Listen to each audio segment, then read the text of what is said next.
विलायत न्यूज़ में आपका स्वागत है। देश विदेश, मिडिल ईस्ट और इस्लामी देशों की अहम खबरों के लिए आप देख रहे हैं हमारा ख़ास प्रोग्राम वर्ल्ड बुलेटिन की शुरुआत करेंगे यमन और सऊदी अरब की खबर के साथ। आले सऊद को यमन की शर्तें मंजूर, अंसारुल्लाह और सऊदी अरब में खुफिया बातचीत जारी। यमन में पिछले 7-8 वर्षों से जारी जंग को ख़त्म करने के लिए यमन और सऊदी अरब के बीच खुफिया बातचीत फिर से शुरू हो गई है। एसोसिएटेड प्रेस की रिपोर्ट के अनुसार अंसारुल्लाह और सऊदी अरब ने एक बार फिर खुफिया वार्ता शुरू कर दी है ताकि सीज़ फायर को बढ़ाया जा सके और यमन युद्ध को ख़त्म किया जा सके।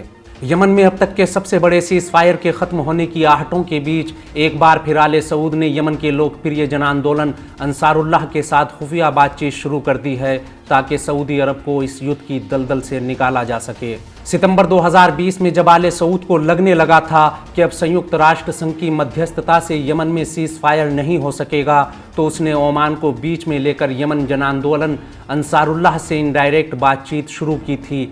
अपना नाम गुप्त रखने की शर्त पर एसोसिएटेड प्रेस से बात करते हुए यूएनओ के एक सीनियर ऑफिसर ने कहा कि अगर यमन के सभी पक्षों में बात हो और आले सऊद नेक नियति से बातचीत करें तो यमन जंग खत्म हो सकती है। यमन सीज़ फायर के बारे में बात करते हुए सऊदी अरब के एक सीनियर डिप्लोमेट ने कहा कि हमने रूस और चीन से भी अपील की है कि वो ईरान और अंसारुल्लाह पर दबाव डालें ताकि यमन संकट को बढ़ने से रोका जा सके।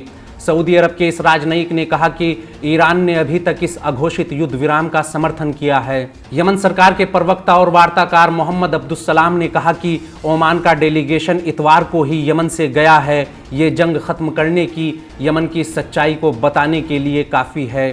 वहीं यमन में मौजूद सऊदी वार्ताकार ने कहा है कि सऊदी अरब ने यमन सरकार के कर्मचारियों को सैलरी देने और मानवाधिकारों से जुड़ी यमन की सभी मांगों को मान लिया है और यमन में सीज़ फायर बरकरार रहेगा।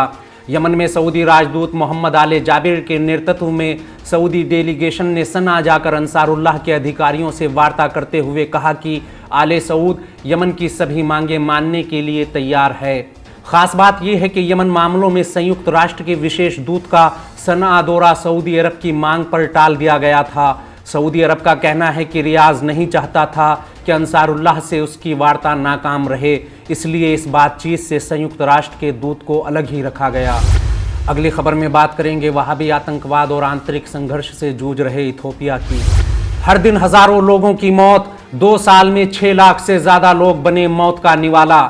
उत्तरी इथियोपिया में सेना और विद्रोही टाइग्रे समूह के बीच संघर्ष में पिछले 2 साल से अब तक कम से कम 6 लाख लोगों की मौत हो गई है। सरकार और टाइग्रे विद्रोहियों के बीच वार्ता करा रहे नाइजीरिया के पूर्व राष्ट्रपति ओलुसेगुन ओबासंजो ने कहा कि उत्तरी इथियोपिया में पिछले 2 साल से जारी संघर्ष में कम से कम 6 लाख लोग हलाक हो चुके हैं। उन्होंने याद दिलाया कि पिछले साल 2 नवंबर को जिस दिन प्रिटोरिया में टाइग्रे मिलिशिया और सेंट्रल गवर्नमेंट के बीच शांति समझौते पर दस्तखत हुए थे, तब इथियोपिया सरकार ने कहा था कि इस समझौते ने रोजाना होने वाली हजारों मौतों का रास्ता रोक लिया है। गौरतलब है कि उत्तरी इथियोपिया के टाइग्रे इलाके में सरकारी बलों और टाइग्रे मिलिशिया के बीच नवंबर 2020 में झड़पें शुरू हुई थीं। ये संघर्ष उस वक्त और ख़तरनाक हो गया जब सरकारी बलों ने अफ्रीकी यूनियन की फ़ौजों पर हमले का आरोप लगाते हुए टाइग्रे मिलिशिया के खिलाफ संघर्ष शुरू किया और ये जंग फैलते फैलते अम्हारा और अफर के इलाकों तक फैल गई। नाइजीरिया के पूर्व राष्ट्रपति ओलुसेगुन ओबासंजो के साथ साथ अमेरिका और केनिया के पूर्व राष्ट्रपति ने भी दोनों पक्षों में शांति समझौता कराने में अहम भूमिका निभाई थी। विश्लेषकों का कहना है कि इस संघर्ष में 6 लाख लोगों के मारे जाने की ओलुसेगुन ओबासंजो की बात सही हो सकती है।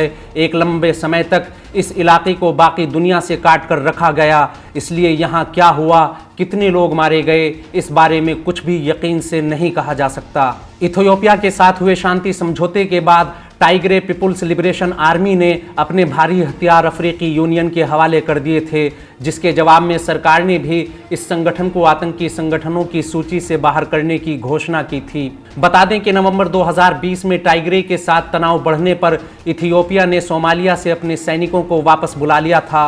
वहीं वहाबी आतंकी संगठन अश-शबाब ने भी इथियोपिया के हालात को भांपते हुए सोमालिया से अपने आतंकियों की एक बड़ी टुकड़ी के साथ इस देश में घुसकर भारी उत्पात मचाया और यहां अपने पैर जमाने की कोशिशें की थीं।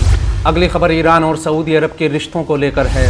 ईरान से मतभेद बुलाकर अच्छे रिश्ते बनाने का इच्छुक है सऊदी अरब। सऊदी अरब के विदेश मंत्री फैसल बिन फरहान ने ईरान के साथ अच्छे रिश्तों की बात करते हुए कहा कि हम ईरान के साथ अपने इख्तलाफात को दूर करते हुए एक कामयाब बातचीत के हामी हैं। दावोस इकोनॉमिक फोरम में बात करते हुए सऊदी अरब के विदेश मंत्री ने कहा कि हमने ईरान के साथ राब्ता किया है, हम ईरान के साथ बातचीत करने और आपसी मतभेदों को कम करने के लिए एक साझा आधार खोजने की कोशिश कर रहे हैं। सऊदी मंत्री ने कहा कि दोनों देशों के बीच बातचीत में भू राजनीतिक मामले बेहद अहम किरदार अदा करेंगे। सऊदी मंत्री ने राजनीतिक उथल पुथल से हटकर विकास पर ध्यान देने की ज़रूरत पर बल देते हुए कहा कि भू राजनीति के बजाय विकास पर ध्यान केंद्रित करना ईरान समेत अन्य देशों के लिए भी एक मजबूत और प्रभावी संदेश है कि भू राजनीति के अलावा साझा विकास के अन्य रास्ते भी हैं। वर्तमान में अमेरिका और सऊदी अरब के रिश्तों पर बात करते हुए फैसल बिन फरहान ने कहा कि अमेरिका के साथ हमारे रणनीतिक संबंध हैं,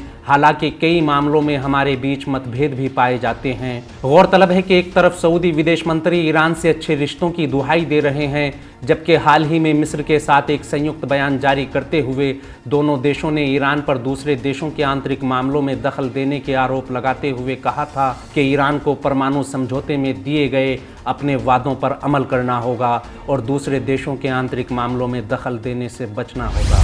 हमारा आज का बुलेटिन यहीं ख़त्म होता है। देश विदेश, मिडिल ईस्ट और इस्लामी देशों की अहम खबरें जानने के लिए विलायत न्यूज़ से जुड़े रहिए।